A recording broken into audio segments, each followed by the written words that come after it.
Hello, everyone. It is Sunday, March 1st. I am back at the Marquee Youth Stage in St. Charles, Illinois. I was here 1 week ago to see Peter Pan. I'm here today to see Anastasia. Very excited about this. I love the story of Anastasia. I will say, last week when I was here, I don't want to say the show was bad or anything, but I was a little bit,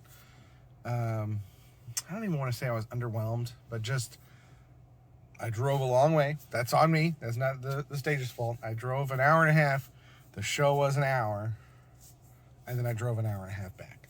So it was just a little bit not quite worth the trip, I would say. And at that point, I had already had my ticket to this show today. If I had not had it by then, I might not have decided to come back. So I'm hoping that this one can maybe be a little bit higher quality or be a little bit longer or otherwise have something extra to make it feel a little bit more worth the trip. Because I think I've seen other shows on their upcoming list. I think Alice in Wonderland they're doing soon. And they're like, there are shows that I'm interested in, but if they're all going to be short and very young kids, and like the Peter Pan one, a lot of the backdrops was just a projection changing pictures, which like is cool and works, but I don't get a sense of, cool craftsmanship watching that kind of stuff. So be curious to see how this one compares. Again, if this was a local thing, I wouldn't have any issues with any of that stuff. It's just if I'm going to drive to a place, I'd like to see something that engages me. I'm here more than half an hour earlier than I was for the last one. And the parking lot is still really full. And I think part of it is just that, like, the building that the stage is in, there's like a sports shop here. And then, like, right next to it, there's another kind of smaller strip mall type place with multiple storefronts. So I think this is just a shared lot. So I don't know how many people are inside, but I'm going to try to get in. There were a ton of people here last week when I got in. So this might just be a place that people get to early because it's kids and they bring a lot of kids. But my seat this time is on an edge. Last time I was trapped in a corner, which I chose. Not complaining about that. I'm just saying I'm trying to get a different experience this time. So I'm going to go in and check out Anastasia. So we'll see how that goes. Okay, March has entered the chat. I'm sorry. And we are talking about Anastasia. My thumbnails are horrible. I got to get better at making faces. There was a lot. I try not to be negative on here. There was a lot of factors. There were a lot of factors working against this show. Number one, a lot of characters just weren't heard.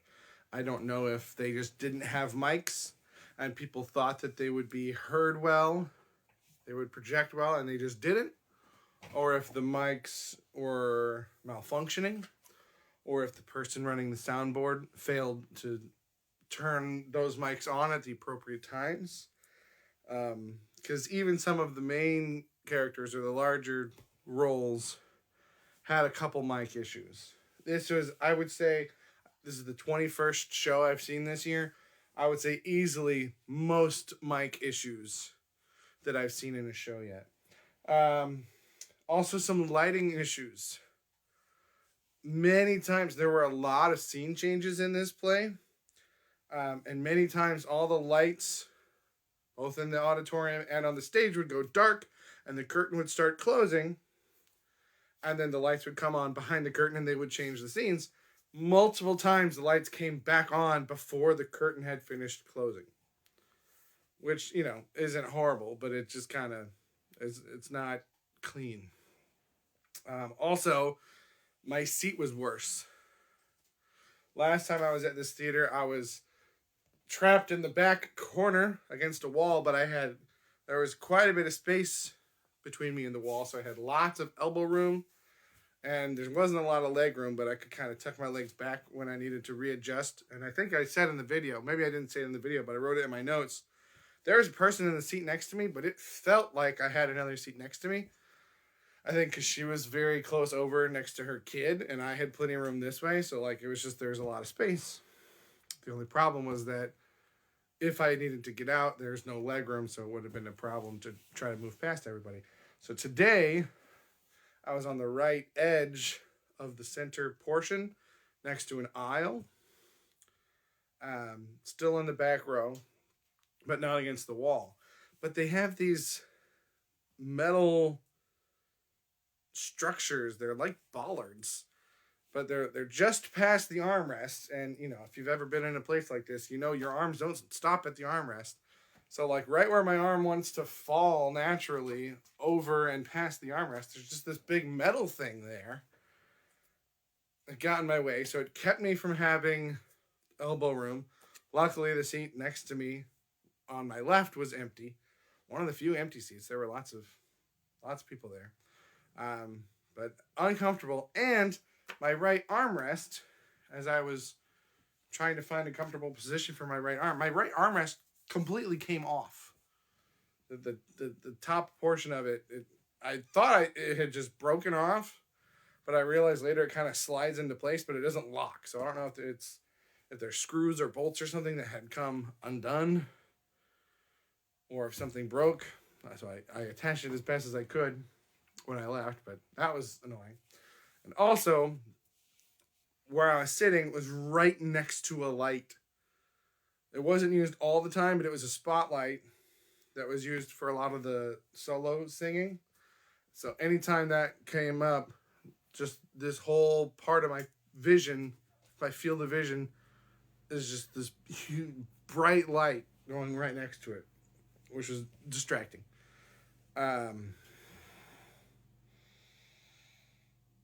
Also, stay with me here. This is the 21st show I've seen this year. This is easily the longest past the start time that the show has started. This show had a start time of 2 p.m. I had to keep double checking that, triple checking it, quadruple checking it to make sure it wasn't 2:15 or 2:30. Because at 2:05, droves of people are still walking in. People are still up and chatting. At 2:10, people are still walking in, still chatting. The lights are still on.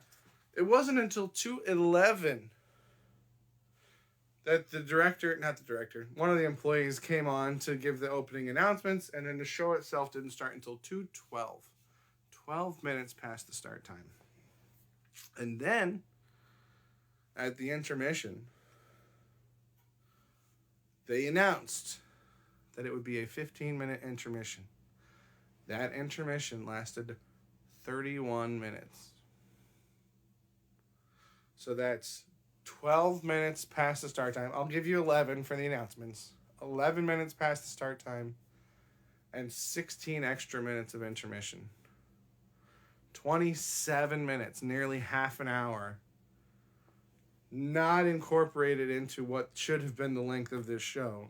This show was longer by half an hour than it should have been. All that said, the talent on stage was enough to overcome all of those factors. This was an incredible show. I was so glad that I had already gotten my ticket to this before I could weigh the experience of the Peter Pan show that I saw against it.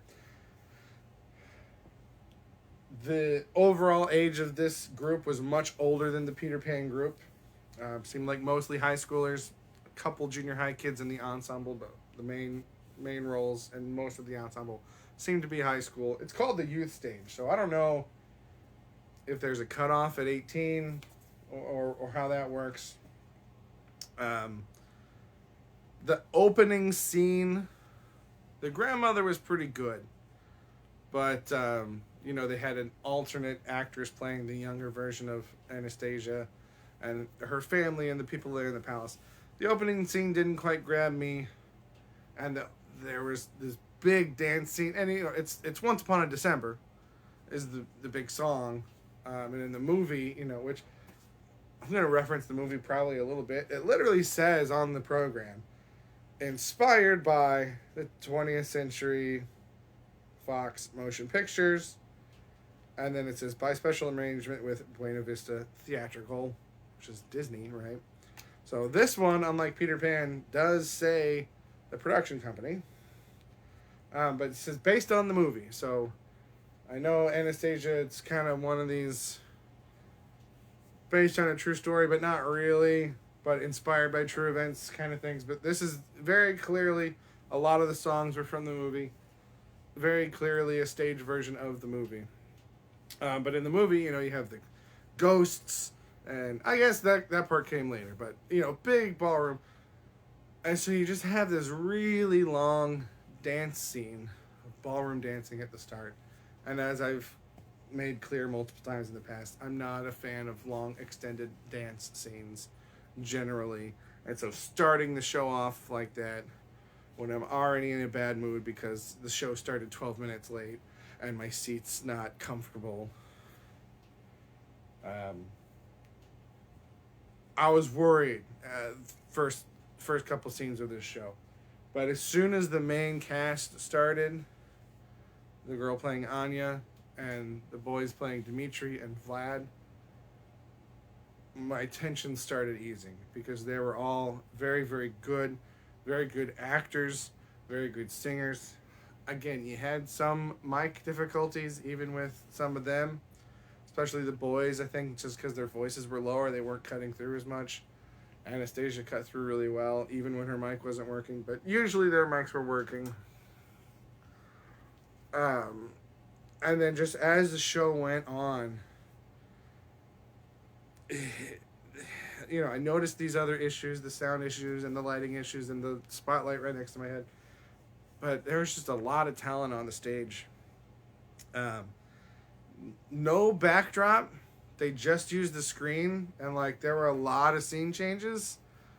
So I get it, but to me, I like seeing the craft in the stage work and building the sets and all that kind of stuff. And the only physical background pieces that they had were two big arches, pillars that had archways. Um, and then they brought on set pieces like couches and chairs and benches and desks and things like that they rolled on and off. But in terms of the backdrop and the background, it was just a screen. And I get that it's convenient, but that's not as interesting to me. But again, the talent on the stage itself was very good. Um, the girl that played, I don't remember. Is it Lily? She's like the cousin or something. The one that's with the grandmother in Paris, that kind of does the first round of interviews with the girls before sending them to the Grand Empress. She was fantastic. As I said, the three main cast members were fantastic. Who else? A lot of these names I don't necessarily associate with the character because they're Russian names and I don't remember. But good ensemble. When they were dancing and stuff in the background and singing along in the background, it was nice. But there were multiple songs where there would be soloists soloing in and out these lines, and I just couldn't hear them at all. And some of them I could see had mics on, but they just weren't working. But the ensemble as a group sounded really good. The girl playing Anastasia had an amazing singing voice. The guy playing Dimitri had a pretty good singing voice also. I don't know how old any of them are. None of their ages are listed like they are in some of these programs. But just really good acting, good chemistry between them all. Um, this the main plot line through line of the story is pretty similar to the movie, but there are a lot of details that are changed, and it's just one of those things that I don't understand why. Again, it's not like a Peter Pan where there's a million different versions of it, and it's based on a book that's based on a play and they had a movie adaptation. Like this is just it's just based on the movie. Um, but things like Dimitri in the movie, Dimitri worked in the palace and he helped save Anastasia and the Grand Duchess, right? And that comes into play later on. In this play, none of that happened, but he had an encounter with Anastasia during a parade when they were both younger. So they had both met before, and they have a shared memory that she remembers, and that helps him, in his mind, confirm that she is Anastasia. And it's just like, why do you need to make that change? In the movie, she has the music box um, that the Grand Duchess gave her before she left to Paris, and that helps convince the Grand Duchess. But in this, Dimitri buys it just from some vendor that has it, and then kind of randomly gives it to Anastasia, and then she recognizes it, and then singing the song still helps convince the Grand Duchess that she is Anastasia. But like, why have this extra step of the vendor having it? Um, just little things like that I didn't understand. The big difference is that there's no Rasputin, and there's no what's his name, Barto, the Bat. There's no Rasputin and there's no Bat. There's no supernatural elements, and I kind of get that when you're adapting it to a stage play, but they replaced the villain role with this government official representing the government that took over after the Romanovs were executed. And it's just the guy did fine. Like he was a good singer, he was a fine actor, but it's just not an interesting character, and it's not an interesting role. And in the movie, kind of after she's met the Grand Duchess and everyone kind of agrees that she's Anastasia, but she's mad at Dimitri because of the reward that she didn't know about, although he told her about it in this. I can't remember if he mentioned it in the movie, but maybe she wasn't aware of how much it was. Um, but she's still mad at Dimitri because of the reward, and maybe doesn't know yet that he hasn't taken it or has just found out or whatever. That point in the plot in the movie, there's the big attack by Rasputin on the bridge that nearly kills them, and Dimitri kind of saves the day. At least that's how I remember it. Maybe that's wrong. Maybe he doesn't. No, maybe he got knocked out. I forget how that fight gets resolved in the movie. Not important. In the play, this Russian government agent has followed Anastasia to Paris, and they have a relationship when she's Anya, which isn't. I didn't quite understand how that came about. I don't know if I missed something or if it's just kind of hand waved away because he has like a chance encounter with her in the street. But like, why would a government official remember an encounter with some random orphan girl?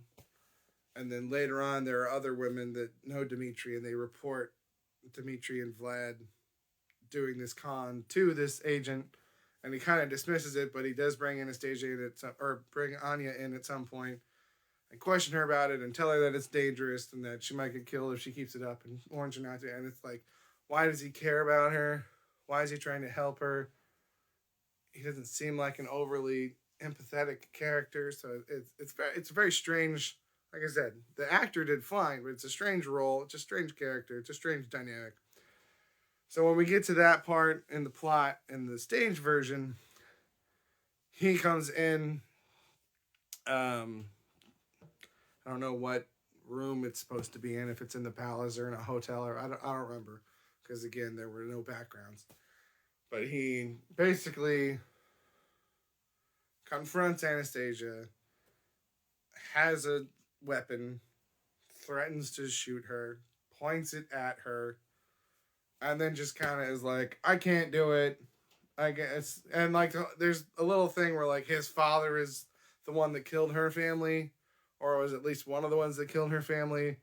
And I don't know if he died that night or just has died in the interim, but he keeps, he's like, I am my father's son and I'll finish what my father started and all this stuff. And so he's like, I guess I'm not my father's son after all. And it's like, that didn't feel earned to me. I was expecting Dimitri to come in and save the day, but I don't think that's what happens in the movie. So maybe they didn't want to put that in here. But it just kind of fizzles out and goes nowhere. So that, I wasn't a fan of that, but that's not anybody's fault in the production. It's just the script. But a lot of songs from the movie. I don't know if it was every song from the movie. I mean, obviously, Rasputin's song wasn't in there, but I don't. I'm not. I grew up with the movie, but I don't have it memorized like some of the Disney movies of the time. But a lot of the songs from the movie, a lot of new songs. There were a lot of songs in this. But I will say, it was, the show is very long. And again, last week when I went and saw Peter Pan, I complained about the short length because the whole thing was 61 minutes, including 20 minutes or more of an intermission. And I was like, I drove an hour and a half to be here. Like, this is really short. This play that was supposed to start at 2, but didn't start until 2:12. Let me get my notebook here. It got out at 4:52. Now there was a little bit of the cast kind of acknowledged the stage manager and the director and brought them out. And there was applause and stuff for that, but that wasn't more than a couple minutes. So it was almost 3 hours. Now again, the intermission was a half hour, and it started 12 minutes late. So that's almost 45 minutes. But still, the show just itself was over 2 hours. And if everything had been on time, you save that 20 something minutes. It would have been done at 4:30, which would have been 2.5 hours, which I think would have been a good length for this show, for something like this. So again, since it kind of adds in stuff from the movie that I don't think needed to be in there. But the point I'm trying to get to is that even though it was very long, it didn't feel long. I wasn't checking my watch to see what time it was. I wasn't bored. Like, well, come on, hurry up. Let's just get to the end of this. It was really well paced. And again, the talent on the stage really carried it through. They had like a ballet within the play when Vlad and Dimitri and Anastasia are working with Lily. Yeah. To introduce Anastasia to the Duchess at the ballet. And I don't remember in the movie if it's ever specified what the ballet is, or if it's even a ballet, or if it's just some kind of vague performance. But in this, it's specifically Swan Lake. And so they have certain members of the ensemble and a couple other dancers that weren't in the ensemble. They come out and there's Swan Lake music playing, and they did a whole dance number with that. But in that case, the other characters who were seated off to the side in their little balcony boxes, they're still having dialogue. And I can't remember if it was all spoken or if it was sung or a combination of both. But the story is still being moved forward in that scene. So again, I didn't mind that dance sequence because stuff was happening, story and plot were still happening in it. So, sorry if I came off a little harsh at the start of the video, but I really wanted to hammer home that it's not just that it was a good show or that these kids did well. It's that there were several negative factors, negative elements on the technical side of things that the talent on stage, in my opinion, was able to overcome and surpass and still make it a really good show overall, even with those several factors. And there's an adult production of this coming very close to me during the summer, and I already really wanted to get to that. That was even before I knew about this one. But now, knowing how much I enjoy this show and how good the performances can be, even with all these technical issues, I'm really hoping that when I go see a professional adult production of it, it'll be like, wowza.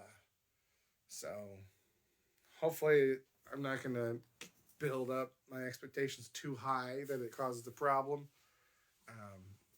I don't think that's the first. There's a company near me. They do a whole bunch, but only in the summer.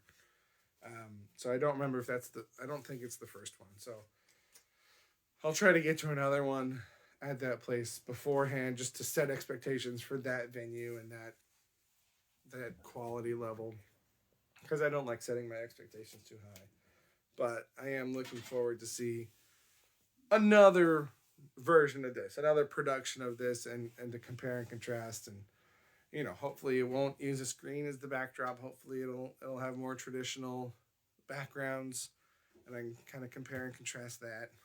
But to everyone in the cast, really, really well done.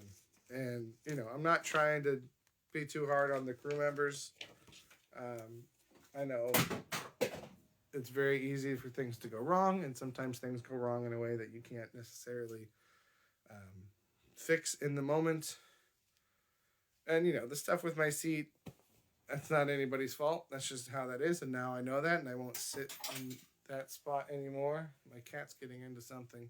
Get down! But at the end of the day, it was a really good show.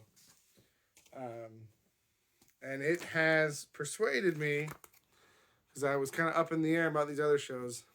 I'll probably skip Into the Woods, because I've already seen that. I'll probably skip Lion King, because other companies or other venues are doing that. I'm gonna try to get to this Alice in Wonderland. This is a really busy weekend for me. So if I can't get to it, it's just because of that. And then Hadestown, I don't know anything about Hadestown, but I know the Civic Center just did it. The Peoria Civic Center just did it. I've seen other nearby places that either have done it recently or are doing it coming up. So I don't know if I'll specifically try to get to that one, but I'm going to try to make this Alice in Wonderland one work, because if it's this level of quality in terms of on the stage, I'd like to see that. And I don't remember any major technical issues with the Peter Pan, so I don't think that's